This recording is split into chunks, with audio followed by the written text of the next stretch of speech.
Marissa Shorenstein is Senior Vice President, Eastern Region, State Legislation and Regulatory Affairs at AT&T. What a title. Marissa, good morning. Thanks for coming on. So we just had a big story. Obviously, this girl that was talking her friend into suicide has just been sentenced, and you see these bully stories that keep popping up. And a lot of it happens on social media and on phones today. Pretty scary, right? It is indeed. And you guys at AT&T are really working on trying to put faces together with all of this so that you realize we're dealing with people here and maybe create some compassion. There's even a new documentary, right? That's right. We created a documentary to help parents start the conversation with their kids. The documentary is called There's a Soul Behind That Screen. And that message is what we're really trying to impart to students, parents, and educators, which is that we need to have students understand that their words online can really hurt, and the implications of those words can go far beyond that instantaneous tweet or Snapchat or Instagram, but have implications that are really quite scary. You know, when before cell phones, when we maybe were in school, you had there was bullying going on, but it was different. There was a face to it. It was human. Yes, exactly. But we all know how easy it is to respond to somebody in a negative way with a tweet or with a text message or an email. Yeah, almost like you don't think that it's a real person that you're sending this off to, and I think that's the disconnect. And that's what you guys seem to be trying to accomplish. And a lot of students, because it's online and they think it's fleeting, they don't understand the impact they're having on one another. Yeah. And parents don't understand what's going on because they tend to be one step behind their children when it comes to understanding social media. Right. And so our campaign is geared towards students and towards parents and educators to help parents find a better way to start the conversation with their children. All right. Well, it's interesting. These phones and devices and social media, it has so many benefits, so many incredible improvements because of this technology, yet along with it comes stuff like this. And that's what we've tried to look at. Yeah. We obviously understand the benefits are incredible, and wireless technology has changed our lives in so many ways.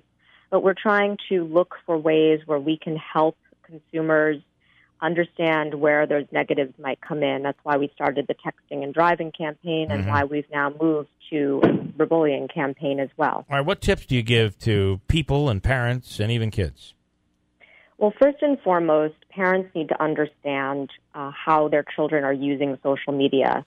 They tend to be a step behind, so parents might be using Facebook, but their kids are using Snapchat or Instagram. So know what your child is doing online, create those accounts for yourself, monitor your child's social media, but most importantly, have conversations with them. Have conversations about empathy, about resilience, have conversations about the fact that what you say on social media lasts forever. Not fleeting, right. And it has an impact that goes far beyond that moment in time. And so that's why we created this movie, this documentary, because we asked students themselves to create their own movies because we know that peer-to-peer communication is more powerful than anything else. Yeah. And so we're hopeful that by taking this to schools and to parent associations all across New York State and in your region that we can help educate students, parents, and educators and really turn the tide. What are the numbers here? Do you have statistics, especially, I know there are national statistics. What about Central New York? In Central New York, we do. We did a poll with Siena College and the Tyler Clementi Foundation, and we found that 31% of teens across Central New York have been cyberbullied or witnessed it. That's higher than across upstate New York entirely.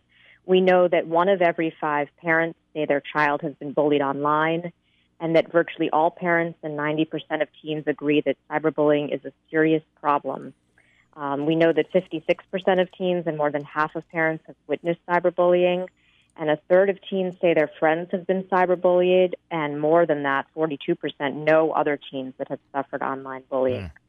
So this is a serious issue, and we read more and more stories about young lives that could have been saved had something been done to help them understand this issue. Central New York with the highest among upstate New York, higher than the Capital Region or Rochester, Finger Lakes, and Western New York. That's correct. That's kind of an alarming. And, I hate to say, but somewhere in those statistics, there's a mother who's way too involved in her kid's life and social life, and she's out there cyberbullying a kid that's half her age. I hate to say, but those stories pop up all the time. It's crazy. Where are the adults here? I just don't know. Two thoughts, if I could. One, Bill, I think you're right in that bullying has gone on for a long time. What's different now is that if it was like a classroom setting or a group setting, if you see someone getting bullied, a lot of times someone will step in and take their back. Mm-hmm. If it's one-on-one social media, there's no one to and a step back. further back, like the point, to piggyback what you made earlier, Bill, is that back in the day, it would stop when the kid left school. Right. There was no phones, there was no internet. The schoolyard, and it was over. There was a safe haven once you got home. Right. Right, exactly. And usually it would happen once. Someone would win and someone would lose, and that would be it. But now this can continue, and it's kind of like a black hole, and no one really knows what's happening. Yeah. All right, Marissa, very interesting. It's sad we have to be talking about this, but with new technology comes new issues. So there you go. And we'll be back up in your region educating as many people as we can. All right, cool. Marissa Shorenstein with AT&T, thanks so much. Thank you.